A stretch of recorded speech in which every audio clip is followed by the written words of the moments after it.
In last episode, we spoke about the habit of comparison, something that slowly takes us away from our true self. And today, we're talking about an enemy. One you can't see, but one that hides inside everyone. An invisible enemy that confuses you every moment. That stops you from making decisions. That quietly kills your dreams and swallows your confidence. Yes, today we're talking about overthinking. The habit of thinking too much. It doesn't just exhaust the mind, it blocks life itself. It never lets you move forward and doesn't even let you go back. So, in this episode, let's discover what is overthinking, why does it happen, and how can we escape it? Through a story, the story of a friend who got trapped in overthinking. But before we begin, remember, every episode we create holds a life-changing message. But only those who listen till the end will truly transform. Because unless you listen fully, you might miss the turning point that could turn your life around towards success. So now, let's begin the real story of Deepak. Meet Deepak, a 28-year-old who works in a big IT company. Since childhood, he was a sensitive soul. Even one harsh word from someone would haunt him for weeks. A teacher's scolding or friends ignoring him would break him. Slowly, this became more than a habit. It became a mental trap. He always felt, maybe something is wrong with me. If someone didn't talk to him, he'd wonder, did I say something wrong? Nights full of thoughts. Mornings full of fear and confusion. Over time, loneliness, frustration, and panic attacks took over. He thought too much, but never acted. Every decision, big or small, became a battle. Then life took a turn. One day at work, he got a big opportunity to give a presentation in front of an international client. It could have changed his entire career. But as soon as the email arrived, his heart started pounding. Can I really handle this? What if I fail? What if I let my team down? What if they laugh at me? He thought all night, but found no answer. Finally, he emailed his boss and stepped away from the presentation. His boss called him in and said just one thing. Your fear is eating you up, Deepak. Those who only think fall behind. Only those who act move forward. That line hit him deep inside. That day he decided he had to break free from this mental cage. The next day, he went to meet his college professor, Professor Akash, the one who once guided his life. Seeing Deepak's condition, the professor said, "You've become today's Arjuna, Deepak, standing in the battlefield, but unable to decide." Then he gave Deepak a copy of the Bhagavad Gita and said, "Read chapter 1, Shloka 2, you'll understand that every war begins in the mind first." Sanjay Uvach. Drishtva tu Pandvanika vyudha Duryodhanstada. Acharya Mupsangamya Raja Vachan Mabravit. When Duryodhan saw the Pandav army arranged in formation, he became fearful and approached his teacher to speak. The professor said, "The real battle comes later. The first fight is always inside the mind." Just like Duryodhan was afraid, so are you. Deepak was silent. But now, something inside had shifted. He went home, opened his diary, and wrote, "I think a lot, but never act. I always blame myself. I let fear win every time." Then he remembered the line from the Gita, "Karmanye vadhikaraste, ma phaleshu kadachan, ma karm phal hetur bhurmate, sangostva karmani." You have the right to perform your duty, but not the right to the fruits of your actions. So don't act only for results, and never be attached to inaction.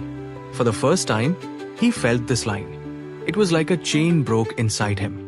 He thought, if I'm not afraid of the result, I won't be afraid to act. If I keep thinking of the end, when will I begin? That night, he made a promise to himself. No matter what happens tomorrow, I'll speak with confidence. I won't live in fear. A week later, he got another chance at the same presentation. This time, Deepak wasn't afraid, he was ready. He told himself, I'll speak honestly, from my heart. I won't let fear take over again. When he stepped on stage, he didn't hear the crowd's noise. His mind was clear. His presentation was so good, the room burst into applause. His boss said, "This is the Deepak we always believed in." He looked in the mirror and saw a new version of himself. Earlier, people called him the confused guy. Now, they called him the solution man. Deepak didn't just take inspiration from the Gita. He learned how to live. He made 5 principles from the Gita his life's rules. Live in the present. Don't ruin today worrying about tomorrow. Don't fear decisions. Decisions give you direction. Don't run from failure. Failure is experience, not defeat. Self-reflect daily. Meet yourself every day. Serve through your actions. Help others through your work. Deepak finally understood. The real battle is not outside, it's within. The fear he faced every day was a monster he had created himself. He learned, overthinking is not deep thinking. It's a habit of falling into your own thoughts again and again. When he used to ask, "Can I really do it?" he now answered, "Why can't I?" Earlier he saw fear in every decision. Now he saw direction. Overthinking had held him back for years. But now he said, enough is enough. He realized, if you want to win at life, you need to act more than you think. He says, the more you think, the more fear grows. But the moment you act, confidence begins to rise. Overthinking drains you, but action gives you power.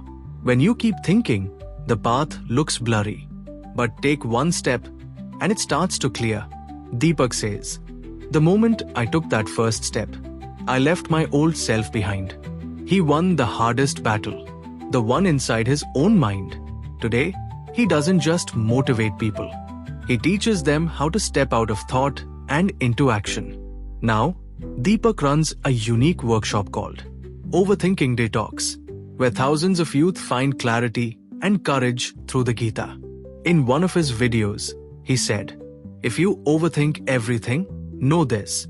You are in a war. And when the war is in front of you, listen to Krishna's Gita, like Arjuna did. There's only one way out of overthinking: action. Even if you act on just 10% of your thoughts, your life will change. He often repeats this shlok from the Gita. Buddhiyukto jahati. Ubhe sukrit dushkrite. Tasmad yogai yujyasva. Yog. Karmsu kaushlam. When one performs action with intelligence and detachment, one rises above both good and bad deeds. Therefore, be united with yoga and know that true yoga is excellence in action. He ends every talk by saying, thinking is not bad, but drowning in thought is dangerous. The Gita is not some old book. It's your modern-day GPS. Be like Deepak. The distance from darkness to light is just one shlok away. Because every Deepak has an Arjuna within. And every Arjuna needs the Gita. When life becomes a battlefield, only knowledge can awaken the warrior within us. The Bhagavad Gita teaches us how to turn struggles into opportunities and how to make action our ultimate mantra. But can we ever be free of fear? In the next video, we'll discover the fear of failure and how these shloks of the Gita can completely destroy this fear and help us become winners. If you want to be part of this inner journey, subscribe now and hit the bell icon so that every new story reaches you first.